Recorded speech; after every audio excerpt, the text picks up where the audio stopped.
What's up out there in YouTube land? It's me, your boy 87 showing up, and I am standing right in front of. Hey, Korey. Hi. Moral tech yourself. Moral tech. Hi, guys. God, seriously. Like, okay, you are in Zodiac almost every day. Do you like that group? It's fun, you know, they're entertaining to some degree. Like, I feel like also it's gotten like a little better, whatever that means too. So I don't care about it's just, you know, entertaining if anything. But it's also like, you know, like networking too, you know, it's like keeping up with the news and, you know, what's going on and stuff. Just, you know, it's good networking. Yeah, like I'm always saying, you like drop like a good article somewhere and you're like, hey guys, read this, tell me what you think. Like, yeah. Mostly it's about the game, of course. Like, how do you feel about the game right this second with this format? All right, so this format particularly, it's like a standard format for Yu-Gi-Oh! There's, you know, there's 3 tier 1 decks, and they're basically rock, paper, scissors. I'd say Cliff Forts beats Shadows, Shadows beats Burning Abyss, Burning Abyss beats Cliff Forts. It's like, you know, the triangle, rock, paper, scissors, if you would. But ultimately, you know, this game is so subjective that you have to play correctly. You have to make very, very good value decisions in all your card slots in your deck, including your 40 card main deck. And people like ask me all the time like what they could probably do to like help like better their win percentage in a tournament. And I can definitely tell you that people don't test side decking enough. Like, if you think about it, you're gonna play more games 2 and 3 sideboard in a tournament than you are game 1s even, you know, right? Like more games with your side deck. And people just like show up and just like find cards they like that they want to put in their side deck, and it's just like so bad. Like, you need to know exactly how every time you take a card out of your deck affects the rest of how your deck plays. Like, Yu-Gi-Oh! Deck size is so small that every time you make a decision, it's gonna like over the course of a 9-round tournament, let alone, you know, getting into day 2, all those mathematical numbers play out as a whole, and you ultimately, like, you know, that's why you want to make your deck consistent in the first place. But some people, they just like cut cards they don't like, put in cards they think are good, and don't think at all, like, not only in deck construction for that concept, but for side decking as well. They just, you know, they just blindly side deck and don't really have a plan before entering a tournament. So that was like one thing I talked to a lot of people about this weekend. Is this the same process you use with Magic the Gathering? Yeah, Magic's a little different. The formats in Magic are a little bit more open. There's usually way more decks to play than just 3. I only say like and also, you know, there are multiple formats in Magic. Like Standard is like played every weekend, but all of them are rather important. And Standard's been like kind of bad over the last couple months, I'd say, or even year. There's been like kind of like Yu-Gi-Oh! 3 or 4 best tier 1 decks, and you just have to like make the correct meta call as to like how much you're gonna side deck for, you know, whatever matchup. Because like, you know, Cliff Forts can lose to Shadows, and Burning Abyss can, you know, lose to Cliff Forts. It happens, and you know, a lot of those times, all those little percentages and your exact deck choices are gonna like catch up with you to try to overcome variance with you know, the problems in your deck. So yeah. Okay, speaking on that note, back to Magic the Gathering just a little bit.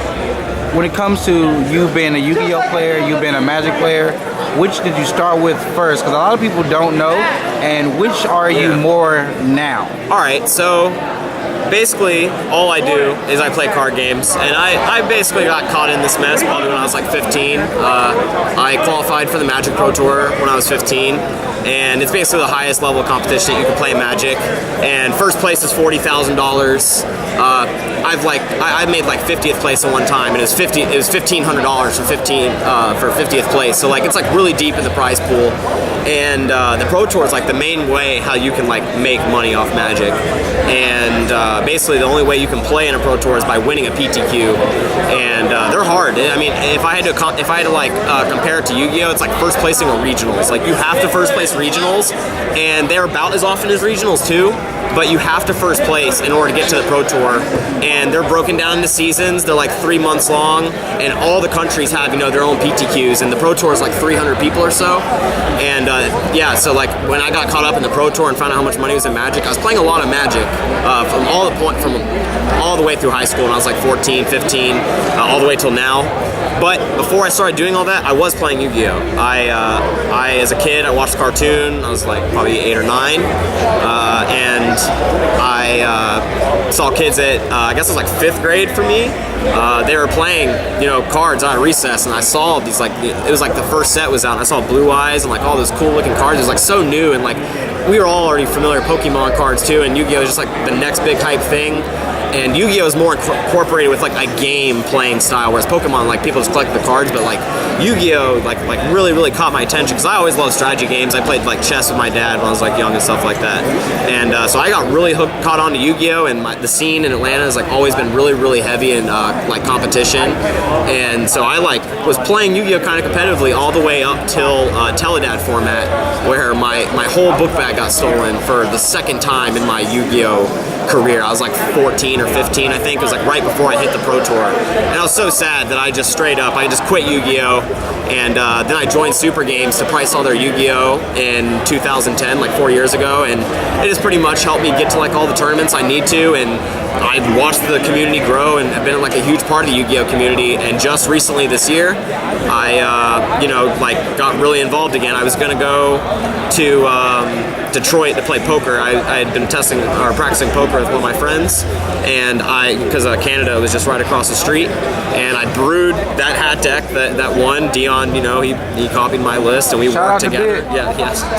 Dion and we worked together for like 3 days on it, and we took first and second of the tournament. And when I saw like how I did that weekend, I was just playing Magic. It just felt like playing Magic. It didn't even like I was having like asked for translations on my opponent's cards. I didn't know how half the rules worked until like by the end of the tournament. It was like, wow. Well, so I didn't even get to play poker, and I just like met a lot of cool people playing Yu-Gi-Oh, and the Worlds experience was insane. So I've been like really on and off like since the beginning of this year. But like I played in one random YCS a couple of years ago, but other than that, I played in 11 Pro Tours in the last couple of years, 7, since I queued, and that has pretty much dragged me to every point of the earth. I've been all over the country, all over the world, different countries, and met all the people that are basically involved in my life now. And Yu-Gi-Oh is no different. It's like its own community. All the people are pretty intelligent. They're all really interactive with each other. The way the networking works and how ever evolving the games are. It is something that it's really hard to get tired of. It's really hard, and I'm so competitive that I'll put the time into it to be able to go to these tournaments all the time and hopefully do consistently enough to justify doing it in the first place. But this is my 4th week out of 5. Yeah, 4th week out of 5, maybe 6 over the last couple weeks that I've been to a different state, and I've just been hopping all over the place playing Yu-Gi-Oh! Magic. Luckily, this is in Atlanta, I suppose. Yeah, definitely. I just went to Anaheim, and I went up to New Jersey for the Magic Grand Prix, and I've just been like trying to go to as many tournaments as I can. So yeah, that's pretty much what I do or whatever. So okay, I want to backtrack just a smidget, just a little bit. Earlier, you were talking about ratios and helping people with side decks. Yeah. Okay, so I'm just gonna throw some decks out there, and I want you to help the players right now, just naming some cards that would help them if they were to side deck these cards or practice side decking these cards. So, throwing it out there, deck number 1, and this is not because I play Yang Zings, but Yang Zings. All right. You want me to tell you how to side deck? Yes, what would you side deck? What would you try out? So this is a good example of displaying my Yu-Gi-Oh career. I could not tell you for the life of me a single sentence on any Yang Zing card. I think Yang Zing Path draws cards, and that card was like, it seemed pretty good. But I'm sorry. It's okay. We know you're legally blind to those cards. All right, Burning Abyss. All right, those cards are good. All right, what would you try? Tell the players to try side decking with Burning Abyss. So the Burning Abyss mirror is it honestly is like kind of similar to a Magic format where you really have to utilize all your resources correctly. Basically, the way the Burning Abyss cards interact with each other, like if you go first, and you get to like open up Dante and traps. It's really hard to get through that. Like Dantes will place themselves. If there's 2 Dantes in play, that probably means a tour guide was involved. So, you know, one of them is going to replace themselves whenever they, you know, leave or whatever, and he's going to get something back. So like, man, Burning Abyss is honestly a nightmare right now. I would be really surprised if Konami doesn't make tour guide 1 per deck. I don't know what else they could do to the deck without being like really like disflavorful, I guess. Like, I couldn't imagine them being like Sir 1 per deck or Skarm 1 per deck. Like, it would just like, I don't think that's cool. No, maybe I mean, Fire Lake could go to 1 per deck. I'm asking if you're playing Burning Abyss. I was just trying to explain like the Burning Abyss mirror first, like how it works. So basically, in those matches, I really just want to like try to kill my opponent in 1 turn. Like, stop with all the mess. Like, stop trying to grind out. I really want to kill my opponent in the Burning Abyss mirror. Now, there's like tricks that you have to like play around, and also being really aggressive plays around Vanity's Fiend and Majesty's Fiend. But I really like cards like Book of Moon, Raigeki, you know, like those kind of cards, because like I just like really want to try to kill my opponent before we like start like grinding through each other. Like, I hate Upstart Goblin. I would not play Upstart Goblin in Burning Abyss. Like, I mean, maybe you should or whatever, but I really hate like giving my opponent life. But that's pretty much how I feel about the mirror. So any cards that like are really aggressive is like what I would try to do in the Burning Abyss mirror. As far as like Shadows, I boarded like some Shadows are next. Yeah. So like I made 2 Denkos this weekend and boarded the 3rd. I talked to Jeff about it, and I just like, I really only wanted to play 2, but because I hated how they clogged, and it's not that he really wanted to draw multiples of them, obviously, he just wanted to always have it against Burning Abyss. And if that's the case, you know, you should probably like go 2nd in all your games. I went like first, probably the first 2 rounds until I thought about it a lot, and I was like, yeah, I should probably just be going 2nd in the dark. So I like probably, well, I was 2-0 anyway, so I guess I can't say I lost any of that mistake. But as far as the Shadows against Burning Abyss, I really just want to like Denko and kill them that turn. Same thing. Like, I don't want to like grind, because I boarded for Burning Abyss. I think I boarded, like it obviously depends like how they play, but I had Bottomless and Torrential and Dark Hole all in my side deck this weekend with Raigeki in my main, and I also played an Abyss Dweller in my extra, so like I could just like Abyss Dweller, clear your field, or you know, whatever, and then just like multiple fusion spells and try to kill them that turn, because like when you get into those grindy matches with Burning Abyss, you're probably not going to do it as efficiently as them, especially when Fire Lake catches them up and all their cards are like that. So yeah, so that's pretty much, Cliff Fort is just not going to probably beat Burning Abyss most time. If you're playing Cliff Fort, you need to be playing 3 Wiretap, hands down.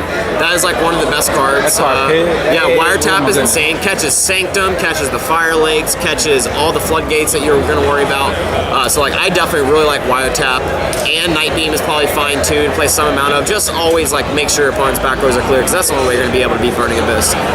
Cliff Fort can, you know, probably kill them because they have like multiple things that like deal a lot of damage. You all know all those cards do. Bounce with Carrier, and Shell can deal a lot of damage, Disc, and stuff. I learned it all today. Yep. So yeah, so Burning Abyss, hands down, best deck. This format's been pretty stale for a couple months now. Hasn't really changed since like Denko changed like a little bit.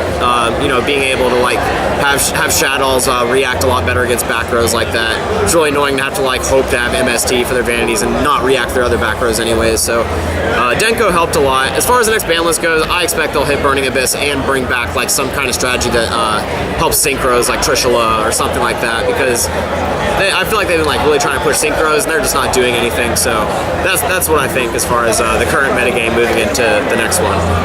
All right, any shout outs you want to give? Shout out Super Games, they're awesome. Out of Atlanta, we're a really awesome card store. We really like just love all the players, and you know, I'm gonna tell Dion that you shouted out Super Games before you shouted out him, by the way. Yeah, Dion, he hasn't really talked to him much this weekend. He's okay, like, but no, all the Yu-Gi-Oh community is really awesome, and I really appreciate, you know, being a part of it and stuff, so it's a lot of fun. We love you too, Korey. All of your Zodiac members wanted me to let you know that they said hi, Korey. Oh, hi, Zodiac. Alright guys, we're gonna take off now. Thank you, Korey, so much for this interview. Man. It was fucking freaking awesome. Smooth. I'll edit it. Alright guys, take care. Peace. Right.